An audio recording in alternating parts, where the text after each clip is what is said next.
বোনকে আমার জন্য যোগ্য মনে করছেন, ওর সাথে আমার বিয়ে ঠিক করছেন। আমি পাপনকে বিয়ে করতে রাজি আছি।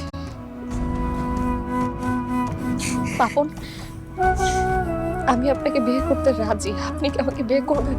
না পাখি, আমি তোমাকে বিয়ে করব না। কেন?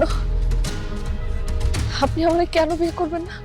দেখো পাখি, আমি তোমার রূপ সৌন্দর্য দেখে তোমাকে বিয়ে করার জন্য পাগল হয়ে গেছিলাম, কিন্তু আমি ভাইবা দেখলাম রূপ সৌন্দর্য দেখে একটা মেয়েকে বিয়ে করা ঠিক না। কোনো মেয়ে যদি আমাকে ভালোবাসে তাকেই আমার বিয়ে করা উচিত।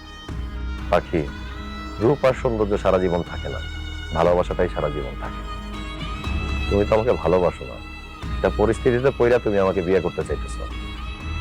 আর এইভাবে আমি তোমাকে বিয়ে করতে চাই না, এটা আমাদের জন্য ভালো কিছু হবেও না। তবে হ্যাঁ, তুমি যদি কোনোদিন আমার মন থেকে ভালোবাসো আমারে জানাইও, আবার বিয়ের পিনিক নিয়ে তোমাকে